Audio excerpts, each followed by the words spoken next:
We're in chapter 3 of business, SWOT analysis. When we talk about SWOT analysis, stop writing, I said. Okay. When we talk about SWOT analysis, we're talking about the combination of the strengths, the weakness, the opportunity, and the threats in the market. So when it's about stop writing, I said. Stop already. When we talk about the strengths and the weakness, it's strictly about the business. These are controllable with the business. The business can control it. But when it comes to opportunity and threats, the business has to act if it really wants to become or be more competitive. So the strength, the weakness, you know as a business what you could do about it. But when it comes to the opportunity and the threat in the market, it is about the business environment, which you have to adjust, which you have to find the flexibility to adjust so that you can still remain competitive. But before we go further into SWOT analysis itself, businesses have strategy, the long-term plan they need to achieve their corporate objective. For them to be able to achieve this corporate objective, it is important for them to gather information. So when they are gathering information, they question those information. That is what audit is about. So we have internal and external. So this information we are gathering, we need to question them. What are the weaknesses about this information? What are the strengths about this information? What are the opportunities this information is going to give to us? What are the threats this information is going to bring about? So that is where we have internal and external audits. Are you guys with me? So we start with internal audits. This applies to the information related to the affairs of the business. Things that we can get through internal audit are one, the cost of products and the quality. The cost and the quality of the product, it's for the business. Or how much are we going to spend to ensure we are able to produce this product? What do we do about quality? Are we really controlling our quality? Are we using total quality management TQM, or we are using quality control, which means we produce the product before checking if the quality is intact or not. So this is what we can control as a business. Two, the financial aspect of the business. When we talk about the financial aspect of the business, we're talking about how our source of finances, the profits we make, the revenues we make. These are things we can still control. These are things we can question ourselves as a business for. The third one, the production capacity. How big or small is our operation? Do we have a big plant? Do we have a big factory or not? Do we need to have one or not? These are questions we can still ask ourselves as a business. The next one, the human resources. Here we're talking about our workforce. Are they skilled? If they are not skilled, what can we do to improve their skills? They need to be trained. These are still part of what we can do as a business. Do we get internal audits? Yes. Any question about internal audits? Good. So all I have said is classified as the strength and weakness. I already said that. These are the strength and the weakness of the business. These things the business can control. But we'll go to external audits. When we talk about external audits, this implies some information regarding the environment of the business. So we're talking about information we have to gather through external sources. They are beyond our control. The only thing we could do as a business to remain relevant is to find the flexibility to adapt. So what are those information we can gather through the external? Number one, the size and the growth potential of the market. Businesses operate in the market, so that means the combination of different businesses make up the market. So the market for education, for example, we have IKS, we have other schools.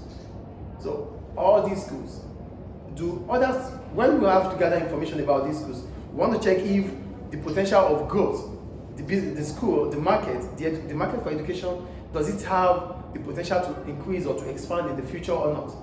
This information, we can't have it except asking in the environment. Do you get the point I'm making here? We want to know if the environment, the business environment, the market itself can grow in the future or not. These are information from outside, it's not within the business.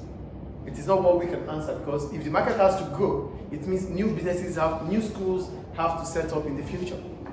That is the point about that. Do we get the point? Do we understand the size and the growth? How big is the market now? That is the size. How many schools are coming in the future to join the market? That is the potential for growth. Do we understand? And another potential for growth is, are we going to be able to thrive in this environment or not? Do we understand? Do we understand or not, please? Do we understand or not, please? Yes. The second point, the features of customers. Customers are the kingpin of a business. So, what are their characteristics? Who are they? What are their buying habits? How do they consume things? How do they respond to our product, our service?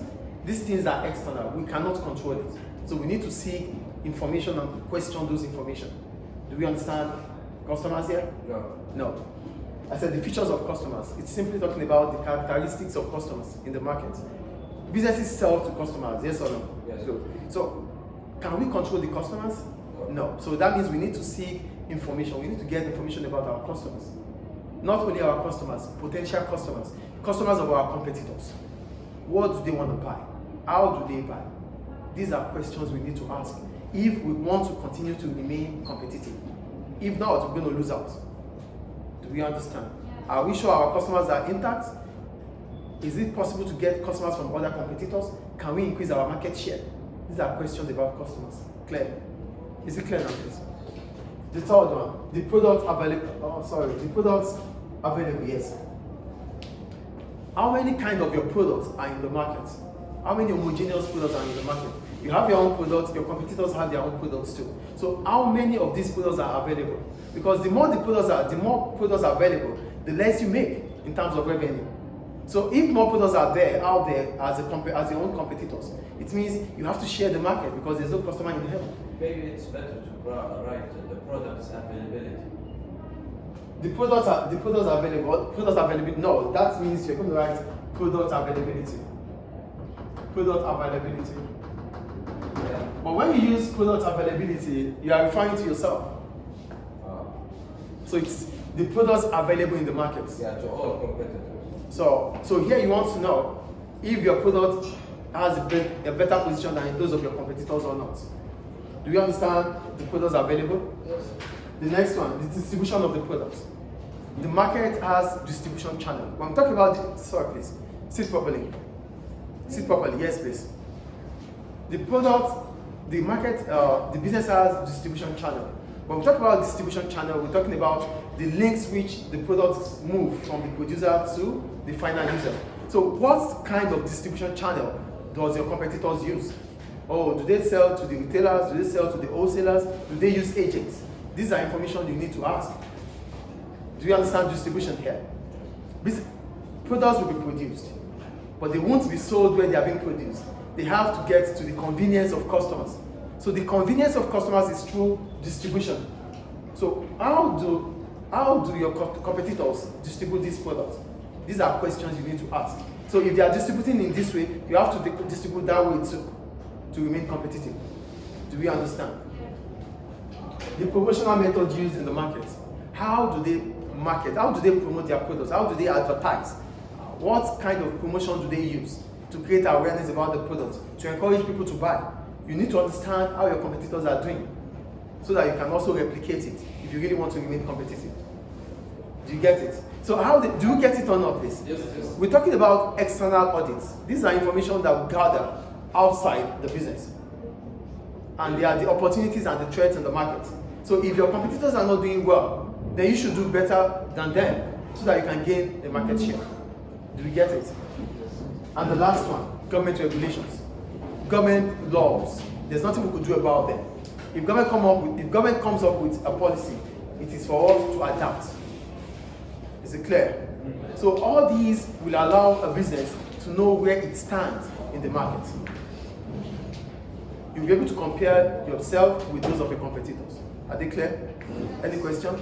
So we'll end here.